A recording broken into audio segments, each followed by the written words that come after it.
बहुत समय पहले दो प्रतिस्पर्धी राज्य साथ साथ रहते थे। मानव साम्राज्य, जिसका नेतृत्व एक निर्दयी शासक करता था, और मूर, एक शांत क्षेत्र जो कई मिलनसार अलौकिक प्राणियों से आबाद था।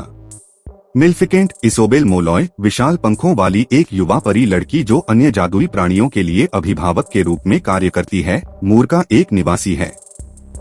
नॉटग्रास, इमेल्डा स्टॉन्टन, फ्लिटल, लेस्ली मैनविल और थीसलविट, जूनो टेम्पल, तीन छोटी परियां यंग मिल्फिकेंट को सूचित करती हैं कि मोर्स की सीमा पर वन रक्षकों द्वारा एक चोर को पकड़ा गया है। स्टीफन, एक मानव लड़का जिसने चोरी की थी, गहना लौटाता है और स्वीकार करता है कि वह एक अनाथ है जिसका कोई सच्चा परिवार नहीं है। मिल्फिकेंट द्वारा उसे क्षमा कर दिया जाता है और दोनों के बीच दोस्ती हो जाती है जो कुछ समय तक चलती है। स्टीफन मिल्फिकेंट को उसके 16वें जन्मदिन पर सच्चे प्यार का चुंबन देता है, लेकिन राजा के गर्भगृह में सत्ता के लिए उसकी वासना का पीछा करने के लिए उसे पीछे छोड़ देता है। मिल्फिकेंट, जो अब एंजेलिना जोली है, वयस्क होने पर मूर्स की मुख्य रक्षक है। किंग हेनरी, केनेथ क्रैनहैम, मानवता के लाभ के लिए मूरों को खत्म करने के प्रयास में अपनी सेना का नेतृत्व करता है, लेकिन मिल्फिकेंट जादुई प्राणियों की अपनी सेना के साथ हमले को सफलतापूर्वक दोहराता है। लड़ाई के दौरान एक घातक घाव प्राप्त करने के बाद राजा हेनरी ने मूरों के लिए खड़ी होने वाली पंख वाली महिला के लिए अपनी अवमानना की घोषणा की। राजा हेनरी, जिसकी उत्तराधिकारी के रूप में केवल एक बेटी है, शादी में अपना हाथ और अपने सैनिकों में से किसी को भी सिंहासन प्रदान करता है जो मिल्फिकेंट के निधन को साबित कर सकता है। मिल्फिकेंट के साथ अपने रोमांस के बावजूद स्टीफन अब शार्लेटो कोप्ले उम्मीद में चुनौती स्वीकार करता है, नए राजा के रूप में कार्यभार संभालने के लिए। शाम को स्टीफन मूर के पास लौटता है और मिल्फिकेंट से मिलता है, जो खुश है और अपने दोस्त को फिर से देखने के लिए कम से कम संदेह नहीं करता है। सोने के लिए उसे पीने के बाद स्टीफन चाकू मारकर उसकी हत्या करने के लिए तैयार हो जाता है। वह उस महिला को मारने के लिए खुद को तैयार नहीं कर सकता जिसे वह एक बार प्यार करता था, इसलिए जब वह सोती है तो वह अनाड़ी रूप से उसके पंख उतार देता है। जब मालेफिकेंट जागता है तो वह अपने क्षतिग्रस्त पंखों के दर्द से कमजोर महसूस करते हुए स्टीफन पर प्रतिशोध की कसम खाता है। किंग हेनरी ने स्टीफन को ताज और अपनी बेटी का हाथ दिया, क्योंकि वह अपनी मृत्यु के समय मिल्फिकेंट की हार के सबूत के रूप में पंख लेता है। मालेफिकेंट, जिसने उड़ने की अपनी क्षमता खो दी है, पास के एक खेत से एक बंदी रेवेन को छोड़ देता है और उसे एक आदमी में बदलने की क्षमता प्रदान करता है। डायवल, सैम रिले, एक रेवेनमैन, उसके द्वारा अपने जीवन को बचाने के बदले में उसके पंख के रूप में कार्य करने के लिए भर्ती किया जाता है।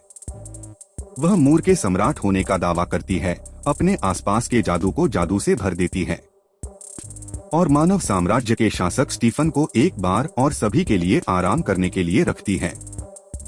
डायवल ने शाही परिचारकों को नवजात बच्ची के बारे में चर्चा करते हुए सुना जो राजा और रानी के पास थी। स्टीफन के महल पर जासूसी करते हुए वह मिल्फिकेंट को जानकारी बताने के लिए दौड़ता है, क्योंकि अब उसके पास सटीक प्रतिशोध का मौका होगा। वह बच्चे के बपतिस्मा पर अघोषित रूप से दिखाई देती है और राजकुमारी को श्राप देती है। राजकुमारी अरोरा 16 वर्ष की होने से पहले वह अपनी उंगली चरखे पर चुभेगी और सदा मृत्यु जैसी स्थिति में प्रवेश करेगी। मिल्फिकेंट के चुटीले बयान से स्टीफन का और अपमान होता है कि सच्चे प्यार का चुंबन जीवन को वापस लाने का एकमात्र तरीका है। मिल्फिकेंट स्टीफन की विनती को स्वीकार करता है और उसे अपने घुटनों पर भी रखता है, लेकिन वह दया दिखाने के लिए अपने अन्याय का बदला लेने के लिए बहुत संतुष्ट है। मिल्फिकेंट मूर को घेरने और मानवता को दूर रखने के बाद घने कांटों वाले पेड़ों की एक विशाल दीवार बनाता है जब वह अदालत को अस्थिर करती है। अभिशाप से बचने के प्रयास में स्टीफन अपनी युवा बेटी को 3 वुडलैंड परियों द्वारा पालने के लिए भेजता है, जबकि दायरे में सभी कताई पहियों को नष्ट करने और महल की जेल में रखने का आदेश देता है। अरोरा बड़ी होती जाती है। नॉटग्रास, फ्लिटल और थीसलविट को उस पर नजर रखना मुश्किल हो जाता है, क्योंकि वे आसानी से विचलित हो जाते हैं।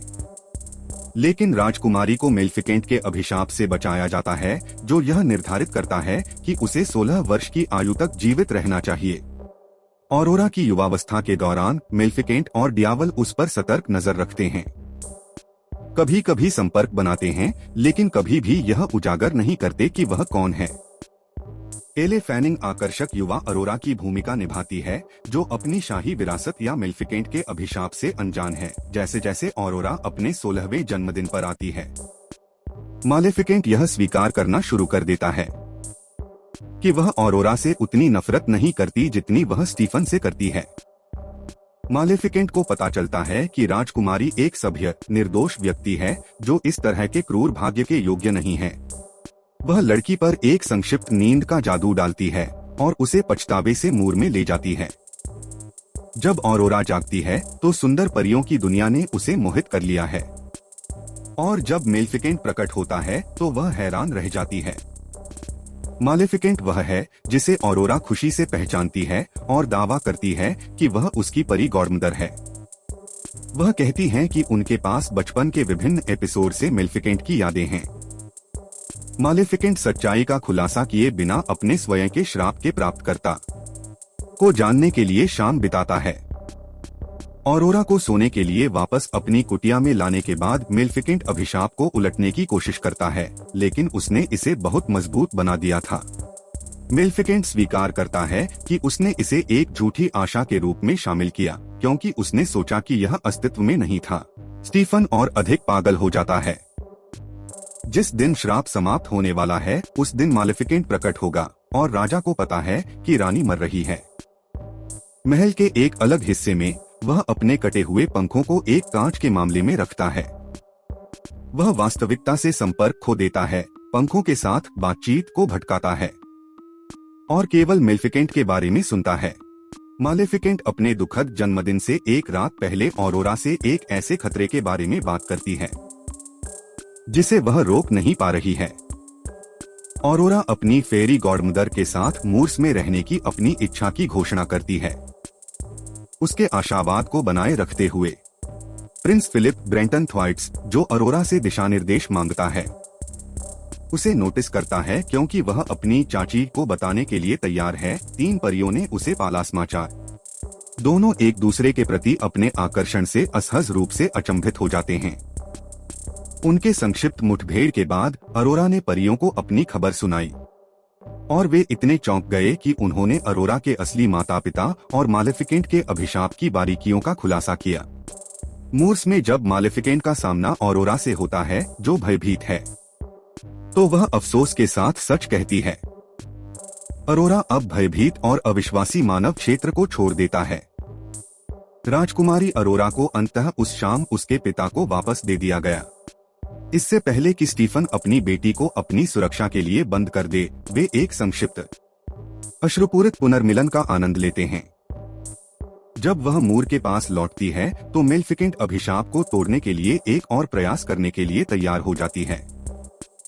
मालेफिकेंट बल्कि घबराए हुए राजकुमार पर एक नींद का जादू करता है और अभिशाप के प्रभावी होने से पहले अरोरा तक पहुंचने के प्रयास में उसे वुडलैंड के पार फुसफुसाता है।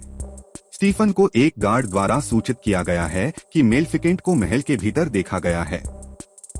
जब वह अरोरा के कक्ष से बाहर निकलती है तो शाही गार्ड उसे चौंका देते हैं और हमला कर देते हैं। दियावल को एक विशाल अजगर में बदलने और स्टीफन के खिलाफ अपनी लड़ाई शुरू करने से पहले मेलेफिकेंट ने अरोरा को सुरक्षा के लिए भागने का आदेश दिया। कटे हुए पंखों को अरोरा द्वारा ग्लास कैबिनेट में रखा गया है, क्योंकि वह मेलेफिकेंट की मदद के लिए कुछ भी ढूंढ रही है। जब पंखों को अपनी मालकिन की उपस्थिति का आभास होता है तो वे गलत तरीके से फड़फड़ाना शुरू कर देते हैं, जब तक कि अरोरा उन्हें छोड़ नहीं देता। स्टीफन के मेलेफिकेंट पर घातक प्रहार करने से ठीक पहले पंख उसके पास लौट आते हैं और उसके पास उड़ जाते हैं। स्टीफन उस जंजीर से चिपक जाता है जिसे मेलेफिकेंट ने अपने पैर के चारों ओर लपेटा है, क्योंकि वह उसे एक खिड़की से बाहर खींचती है और महल के एक टावर पर चढ़ती है, क्योंकि वह अपने दुश्मनों के ऊपर चढ़ती है। स्टीफन मेलेफिकेंट को फिर से घूंसा मारता है। उन दोनों को टावर से उड़ते हुए भेज देता है, क्योंकि वह बिना किसी मौत के संघर्ष को खत्म करना चाहती है। शक्ति और प्रतिशोध के लिए अपनी स्वयं की अतृप्त प्यास के परिणामस्वरूप स्टीफन को मार दिया जाता है, क्योंकि मेलेफिकेंट उड़ान भरता है। मूर्स की काली शक्ति मेलेफिकेंट द्वारा जल्दी से दूर हो जाती है। जिससे भूमि अपने पिछले वैभव और चमक में लौट आती है। अब जबकि मूर और मानव क्षेत्र एक हो गए हैं, अरोरा को दोनों की रानी घोषित कर दिया गया है। इसके अलावा मालेफिकेंट, जो अब अपने घृणित आवेगों से बंधा नहीं है, मूर के कोमल निवासियों के बीच आनंद पूर्वक रहता है और डायवल के साथ आकाश में चढ़ता है। प्रिंस फिलिप और अरोरा के बीच प्यार जारी है और कहानी यही खत्म होती है।